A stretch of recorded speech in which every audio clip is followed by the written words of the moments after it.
Finally, after 4 years of unlimited struggle and facing a lots of obstacle, I have completed my BSc Nursing successfully. So hey everyone, welcome to the channel. It's me आकृति सिंह और आज के video में मैं आपके साथ share करने वाली हूँ अपनी 4 साल के BSc नर्सिंग का एक short experience plus BSc nursing complete करने के बाद कौन कौन से डॉक्यूमेंट्स कॉलेज से रिसीव करना इम्पॉर्टेंट होता है। तो आज की वीडियो हर एक BSc नर्सिंग स्टूडेंट के लिए बहुत ही ज़्यादा इंपॉर्टेंट है, तो वीडियो को एंड तक देखना एंड मोस्ट इंपॉर्टेंट चैनल को सब्सक्राइब करके बेल आइकन पे ज़रूर क्लिक करो, क्योंकि इस चैनल पे टाइम टू टाइम मैं BSc नर्सिंग स्टूडेंट के लिए यूजफुल वीडियोस अपलोड करती रहती हूँ। इसके अलावा अगर आप BSc नर्सिंग फर्स्ट सेमेस्टर के स्टूडेंट हैं और आप BSc नर्सिंग फर्स्ट सेमेस्टर के किसी भी सब्जेक्ट के नोट्स बाय करना चाहते हैं तो आप स्क्रीन पे दिए गए कॉन्टैक्ट नंबर पे कॉन्टैक्ट करके मुझसे 149 रुपीज़ में नोट्स बाय कर सकते हैं। और अगर आप किसी सक्सेसिव सेमेस्टर के स्टूडेंट हैं उसके लिए भी आप सेम नंबर पे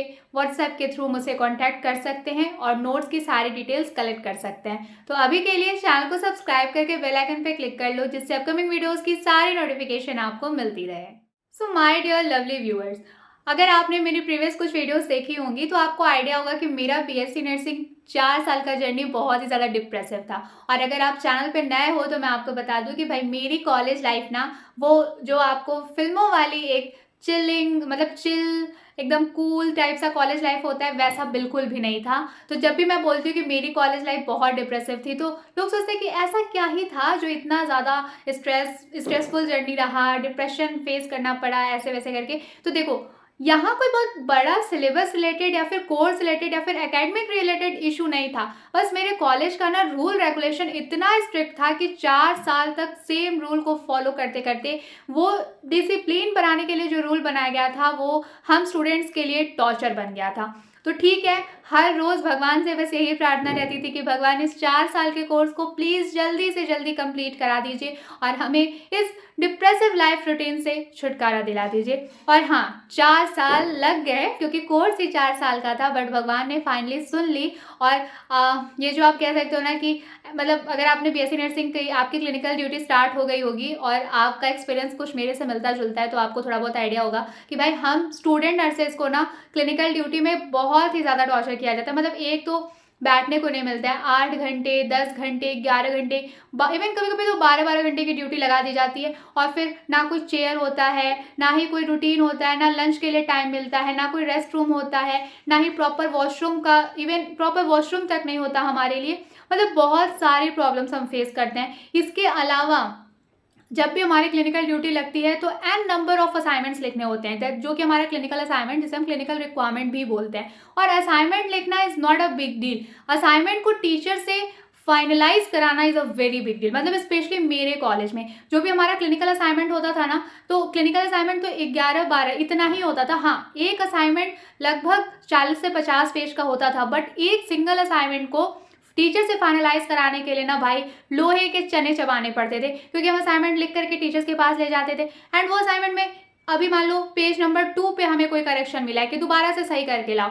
फिर हम 2 वाला सही करके लाए तो हमको पेज नंबर मतलब नेक्स्ट किसी अदर पेज पे करेक्शन मिल जाता था। लाइक एक असाइनमेंट को सही करते करते 1 हफ्ते निकल जाते थे और 1 महीने की एक क्लिनिकल ड्यूटी होती थी जिसमें हमें हमारा report presentation, clinical presentation, case presentation, care plan, case study सब कुछ कंप्लीट करना पड़ता था। और सिंस देखो, आज मैं ओपनली बोलती हूँ, 1-2 टीचर्स को छोड़ करके ना बाकी के टीचर्स यार मतलब कंप्लीटली अनसपोर्टिव थे।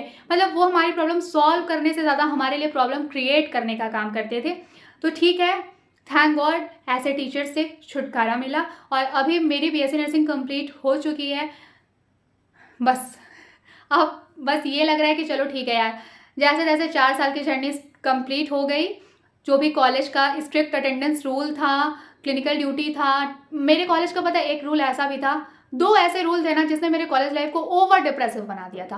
पहला रूल तो ये कि लाइक सुबह के 8:45 पे हमारा कॉलेज गेट बंद हो जाता था। अगर आप 8:45 पे एक्यूरेटली टाइम पे पहुंच गए तब तो आपका मतलब गेट बंद होने के पहले अगर आप गेट के अंदर एंटर हो गए तब तो आपका पीसफुल डे जाएगा। अदरवाइज आपको पनिशमेंट मिलेगा। पनिशमेंट कुछ भी हो सकता है, कोई असाइनमेंट लिखने को हो सकता है, आपको कॉलेज में छुट्टी के बाद 1 घंटा एक्स्ट्रा रुकने को बोला जा सकता है, या फिर आपको कोई टॉपिक ऑन द स्पॉट कोई टॉपिक प्रेजेंट करने के लिए बोला जा सकता है। इवन ये भी बोला जा सकता है कि 1 हफ्ते तक कॉन्टिन्यूसली आपको कोई ना कोई टॉपिक प्रेयर में प्रेजेंट करना है। हाँ भाई, मेरे कॉलेज में प्रेयर होता था, असेंबली होती थी जैसे कि स्कूल में होता था। उस स्कूल की असेंबली तो बहुत इंटरेस्टिंग होती थी, बट कॉलेज की असेंबली बहुत ही बोरिंग होती थी। ठीक है, ये था। और फिर जैसे कॉलेज में जनरली होता है ना कि अगर आपका कोई क्लास अटेंड करने का मन नहीं है तो आप क्लासेस लीव कर सकते हो, कॉलेज से जा सकते हो, मतलब छुट्टी होने के पहले। बट हमारे कॉलेज में ऐसा कोई रूल नहीं था। अगर 8:45 पे आए हो और 4 बजे छुट्टी की टाइमिंग है तो 4 बजे तक कॉलेज में ही बैठे रहना है।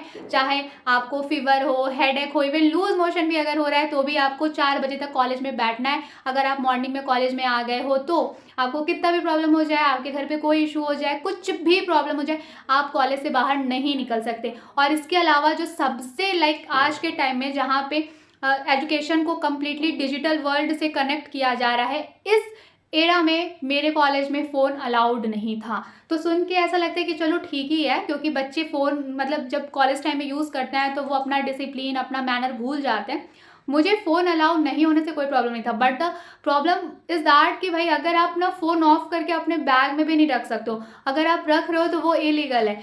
अगर गलती से भी वो टीचर्स के हाथ लग गया, वो फ़ोन स्विच ऑफ है, अगर वो टीचर के हाथ लग गया तो वो सीधा प्रिंसिपल ऑफिस में सबमिट हो जाता था। और जब तक आपकी पूरी डिग्री, आपका कोर्स कंप्लीशन नहीं मिल जाता, तब तक आपको आपका फ़ोन रिटर्न नहीं मिलेगा। तो ये रूल था। अब मतलब ये सुन के ना, जब भी मैं अपने कॉलेज का कोई एक्सपीरियंस शेयर करती हूँ तो आधे बच्चे तो ये बोलते हैं कि दीदी आप हमें डरा क्यों रहे हो। तो भाई मैं डरा नहीं रही हूँ, जस्ट अपना एक्सपीरियंस शेयर कर रही हूँ, ठीक है। और इसके अलावा कुछ लोगों को ऐसा लगता है कि मैं बहुत बढ़ा चढ़ा के जस्ट व्यूज़ के लिए, तो आप मेरे चैनल को अच्छे से देख सकते हो। ना ही मेरे सब्सक्राइबर्स बहुत ज़्यादा हैं और ना ही मेरे हर एक वीडियोज़ पे मतलब एक एवरेज व्यू ही आता है। तो मुझे ऐसा व्यूज़ और सब्सक्राइबर्स के लिए नहीं, बस हाँ मेरा ये है कि मैं जेन्युइन कंटेंट आपके साथ शेयर करती हूँ और जो रियलिटी है मैं वो बताती हूँ। मैं किसी भी चीज़ को ग्लोरीफाई करके या शुगर कोटिंग करके नहीं बताती, जो रियलिटी है मैं वही बताती हूँ। तो ऐसा सुन के बड़ा कॉमन सा लगता है कि क्या ही हुआ है, 8 बजे आए हैं, 4 बजे आए। नहीं भाई, आपको डेली कॉलेज आना है, क्योंकि अगर आप किसी भी रैंडम डे पे एब्सेंट करते हो और अगर उस दिन आपके टीचर का, आपके कोऑर्डिनेटर का मूड घूम गया किसी भी तरीके से,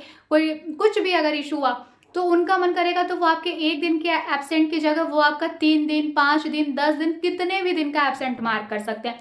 और इसके लिए अगर हम अपना कोई भी थियोरी क्लास मिस करते तो उसके बदले में हमें मतलब बहुत ही ज़्यादा कॉम्पनसेशन, एक्स्ट्रा ड्यूटी करना पड़ता था। आप बिलीव नहीं करोगे, मेरा 90 डेज़ का कॉम्पनसेशन था। मतलब थियरी क्लासेस अटेंड करने के अलावा, क्लिनिकल ड्यूटी के सारे रिक्वायरमेंट पूरे करने के अलावा 6 महीने की फ्री ऑफ कॉस्ट इंटर्नशिप, मतलब कुछ भी स्टाइपेंड नहीं मिला, ज़ीरो स्टाइपेंड मिलने के अलावा भी हमने ड्यूटी करी। इसके बाद भी 90 डेज़ का एक्स्ट्रा कॉम्पनसेशन था। Can you imagine, course complete होने के बाद भी आप कॉलेज जा रहे हो तो कितना वियर्ड और ऑकवर्ड सिचुएशन होगा, कितना डिप्रेसिव सब कुछ होगा। बट थैंक गॉड, मतलब 2021 की दिवाली के टाइम पे मेरा एडमिशन हुआ था, क्योंकि कोविड, पोस्ट कोविड फेज़ था, तो सब कुछ अभी स्टार्ट हो रहा था कॉलेज वगैरह, और मेरा एडमिशन हो चुका था इस यूनिवर्सिटी में। और 2025 में अभी दिवाली के टाइम पे ही ऑलमोस्ट कोर्स कंप्लीट हुआ है। तो ठीक है, अब ऐसा लग रहा है कि ठीक है, 4 साल का जो जर्नी था, काफ़ी ऑब्स्टेकल्स थे, काफ़ी डिप्रेशन था। ऐसा कोई भी रात नहीं था जब मैं सुकून से सोई।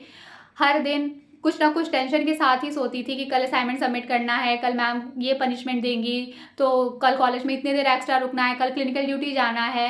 ये सब टेंशन के साथ ही सोती रही 4 साल। तो अब फाइनली अब मैं सुकून से सो सकती हूँ, सुकून से दिवाली सेलिब्रेट कर सकती हूँ, सब कुछ मतलब थोड़ा ऐसा लग रहा है कि ठीक है, मैं लाइफ को दोबारा से जी रही हूँ। तो ये था थोड़ा सा कॉलेज के 4 साल का बिटर ट्रुथ, बिटर एक्सपीरियंस। अब मैं आपको बताती हूँ कि कॉलेज कंप्लीट होने के बाद कौन कौन से इंपॉर्टेंट डॉक्यूमेंट्स हैं जो आपको कॉलेज से कलेक्ट करने होते हैं। जब तक आप वो सारे डॉक्यूमेंट्स कॉलेज से कलेक्ट नहीं करते हो तब तक आपकी डिग्री वैलिड नहीं मानी जाएगी। तो भाई अगर आप फाइनल ईयर स्टूडेंट हो, 7th सेमेस्टर में हो, या फिर आप इंटर्नशिप में हो, तो ये सारे सर्टिफिकेट्स को लिस्ट जो मैं आपके साथ शेयर कर रही हूँ उसको नोट डाउन कर लो, और कोर्स कंप्लीट होने के बाद ये सारे डॉक्यूमेंट्स अपने कॉलेज से ज़रूर कलेक्ट कर लेना। तो चलो अब फटाफट से वो डॉक्यूमेंट्स डिस्कस कर लेते हैं जो आपको आपके कोर्स कंप्लीट करने के बाद कॉलेज से कलेक्ट करना है।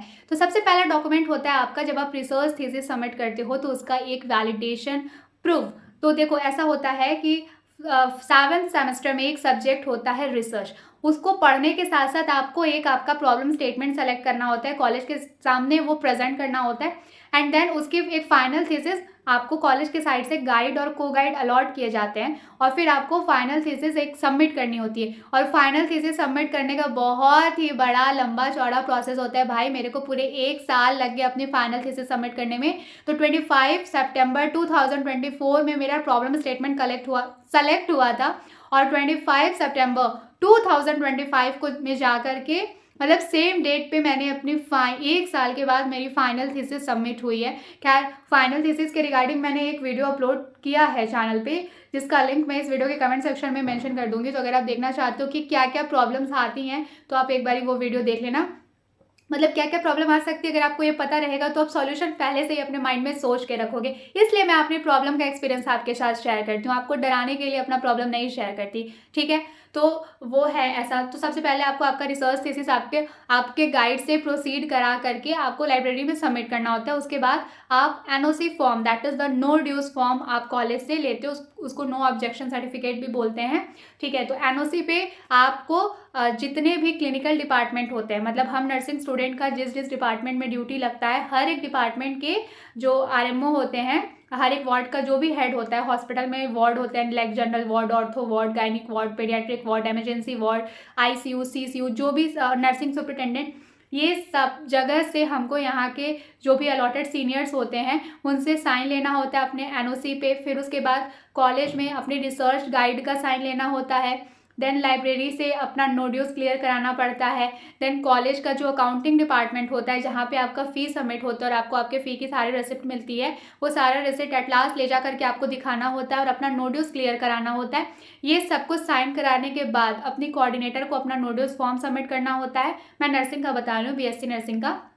उसके बाद आपकी कोऑर्डिनेटर आपका नोड्यूस फॉर्म ले जा करके आपके प्रिंसिपल से साइन कराएंगे। और जब कॉलेज के प्रिंसिपल से नोड्यूस, कॉलेज के प्रिंसिपल, डीन, जो भी हेड ऑफ डिपार्टमेंट होते हैं, जब वो फाइनलाइज कर देते हैं तब जा करके फर्दर सर्टिफिकेट्स इशू होना स्टार्ट होता है। वो होता है आपके पूरे, जैसे हमारी यूनिवर्सिटी ने हमको एकदम लास्ट में हमारे सारे सेमेस्टर का रिजल्ट दिया है। कहीं कहीं आपको semester wise result hard copy मिलता है, लाइक फर्स्ट सेमेस्टर क्लियर करने के बाद ही फर्स्ट सेमेस्टर का रिजल्ट मिल गया, सेकंड सेमेस्टर क्लियर करने के बाद सेकंड सेमेस्टर का। बट मेरी ऑटोनॉमस यूनिवर्सिटी थी, तो हमने जब फर्स्ट सेमेस्टर से 8th सेमेस्टर तक की जर्नी कंप्लीट कर ली, उसके बाद हमें जब हमारा इंटर्नशिप के बाद ऑस्की एग्ज़ाम था, स्किल बेस्ड इवैल्यूएशन था, उस दिन मतलब उसके 1-2 दिन बाद हमें बुलाया गया था हमारे सारे रिजल्ट, सेमेस्टर के रिजल्ट का हार्ड कॉपी देने के लिए। उसमें से भी अभी एक सेमेस्टर का मेरा रिजल्ट नहीं मिला है, ठीक है। तो उस ऐसे आपको हार्ड कॉपी मिलती है आपके रिजल्ट का, कहीं कहीं सेमेस्टर के बाद तुरंत बाद मिलता है और कहीं कहीं बिल्कुल लास्ट में मिलता है। तो ये आप देख लेना आपके कॉलेज में कैसे कब मिल रहा है। इसके अलावा नोड्यूस का, एनओसी का मैंने अभी बताया। जब एनओसी क्लियर हो जाता है तो फिर उसके बाद आपको आपका migration certificate, provisional degree college से लेना होता है, एंड कोर्स कंप्लीशन कॉलेज से लेना होता है, और एक कैरेक्टर सर्टिफिकेट कॉलेज से लेना पड़ता है। तो ये सब कुछ आपको आपके कॉलेज से टाइमली इशू कराना पड़ेगा, क्योंकि आपका ये डॉक्यूमेंट मिलने में जितना ज़्यादा लेट होगा उतना ज़्यादा आपका बीएससी नर्सिंग रजिस्ट्रेशन लेट होगा, ठीक है। आप जिस भी स्टेट, देखो अक्सर बच्चे पूछते हैं कि दीदी मेरा कॉलेज आईएनसी अप्रूव्ड नहीं है, या फिर मेरा कॉलेज सिर्फ SMC like state medical, SMC state medical faculty से एफिलिएटेड है, तो क्या मैं एलिजिबल हूँ, ये वो, क्या मुझे अलग से रजिस्ट्रेशन कराना पड़ेगा। तो भाई देखो, बीएससी नर्सिंग कंप्लीट करने के बाद स्टेट में, अपने स्टेट में, जैसे यूपी स्टेट, मतलब मैं यूपी से हूँ, मेरा कॉलेज यूपी में है, तो मुझे यूपी स्टेट मेडिकल फैकल्टी में अपना रजिस्ट्रेशन कराना ही पड़ेगा, ठीक है। तो अभी मेरा कोर्स कंप्लीशन मुझे नहीं मिला है। जब कोर्स कंप्लीशन मिल जाएगा तो कोर्स कंप्लीशन के साथ एक रजिस्ट्रेशन के लिए एक फॉर्म होता है, वो फिल करके अपने कॉलेज के प्रिंसिपल से उसको प्रोसीड कराना होता है, साइन कराना होता है। उसके बाद हम ऑनलाइन रजिस्ट्रेशन के लिए अप्लाई करते हैं, ठीक है। तो ये सब कुछ होता है। ऑनलाइन रजिस्ट्रेशन, जब तक आपको ऑनलाइन रजिस्ट्रेशन नहीं होता, आपको रेफरेंस नंबर, आपका रजिस्ट्रेशन नंबर जब तक आपको नहीं मिल जाता, रजिस्ट्रेशन कराने में यूपी में अप्रॉक्स 3000 रुपीज़ लगते हैं। स्टेट टू स्टेट ये पैसा वैरी करता है। तो जब तक आपका रजिस्ट्रेशन नहीं हो जाता तब तक आप ना तो कहीं जॉब करने के लिए एलिजिबल होते हो, ना ही प्राइवेट सेक्टर में जॉब, मतलब अगर आप किसी अच्छी सिटी में जॉब करना चाहोगे, जैसे मैं बनारस से हूँ, तो मैंने 2-3 जगह ट्राई किया और हर जगह से मतलब मेरा डेमो तक का एक्सपीरियंस काफ़ी अच्छा रहता है। बट जैसे ही बात रजिस्ट्रेशन नंबर की आती है, तो सिंस मेरा रजिस्ट्रेशन अभी नहीं हुआ है, क्योंकि मुझे मेरे कॉलेज से सारे डॉक्यूमेंट्स नहीं मिले हैं, सबसे मेन कोर्स कंप्लीशन सर्टिफिकेट ही नहीं मिला है, तो उसके बगैर तो मैं रजिस्ट्रेशन के लिए अप्लाई कैसे ही कर सकती हूँ। तो ऑफकोर्स मेरा रजिस्ट्रेशन अभी नहीं हुआ है, तो जब भी मैं बोलती हूँ कि नहीं अभी मेरा रजिस्ट्रेशन नंबर नहीं आया क्योंकि मैंने अभी अप्लाई नहीं किया, वहीं पे मेरी जॉब रिजेक्ट हो जाती है। तो अगर आपको किसी अच्छी सिटी में, इवन प्राइवेट सेक्टर में भी जॉब करना है, तो बीएससी नर्सिंग कंप्लीट करने के बाद हमें हमारा रजिस्ट्रेशन कराना होता है अपने स्टेट में, ठीक है। तो इसके लिए ज़रूरी है कि आपको टाइमली बीएससी नर्सिंग कंप्लीट करने के बाद आपको आपका पूरा सर्टिफिकेट फर्स्ट सेमेस्टर से लेकर के 8th सेमेस्टर तक के रिजल्ट की कंप्लीट हार्ड कॉपी, टीसी जिसको आप माइग्रेशन सर्टिफिकेट भी बोलते हो, provisional degree, course completion, character certificate, ये सारी चीज़ें कलेक्ट करनी होती है। और इन सारी चीज़ों को कलेक्ट करने के लिए इम्पॉर्टेंट है कि टाइमली आप अपना नोड्यूज़ क्लियर करा लो, ठीक है। क्योंकि मेरे नोड्यूज़ में ये इशू था कि 90 डेज़ मुझे एक्स्ट्रा ड्यूटी करने को बोला जा रहा था, जबकि मैं ऑलरेडी बहुत ड्यूटी कर चुकी थी। तो ठीक है, फिर भी ड्यूटी किया, 2-3 महीने एक्स्ट्रा ड्यूटी करना पड़ा, तब जा करके नोड्यूज़ क्लियर हुआ। फिर इस वजह से अभी तक इतना डिले हो चुका है। वैसे हमारी इंटर्नशिप तो 15 जुलाई को ही कंप्लीट हो गई थी, बट अभी जब मैं ये वीडियो शूट कर रही हूँ तो आज जो डेट है वो 18 अक्टूबर है और अभी तक सारे डॉक्यूमेंट्स नहीं मिले हैं, अभी भी 2-3 डॉक्यूमेंट्स पेंडिंग है। तो आप समझ सकते हो कि रजिस्ट्रेशन में मतलब ऑलरेडी 2-3 महीने लेट हो गया है और अभी दिवाली है, तो मतलब कॉलेज की छुट्टी चल रही है, एंड देन फिर कॉलेज जाऊँगी, वहाँ से जो भी पेंडिंग डॉक्यूमेंट्स है वो रिसीव करूँगी, फिर उसके बाद रजिस्ट्रेशन के लिए अप्लाई करूँगी, तो अभी और टाइम लगेगा। तो ये सब प्रोसेस होता है बीएससी नर्सिंग कंप्लीट करने के बाद डॉक्यूमेंट्स कलेक्ट करने का। आई होप जो बातें मैं आज की वीडियो में आपको समझाना चाह रही थी वो चीज़ें आपको समझ में आ गई होंगी। वीडियो अच्छी लगी हो तो ज़रूर लाइक करना एंड चैनल को सब्सक्राइब करके बेल आइकन पे ज़रूर क्लिक कर लेना। अपना ध्यान रखो, मन लगा के पढ़ाई करते रहो। हम जल्दी मिलेंगे नेक्स्ट वीडियो में and once again thank you so much for watching this video.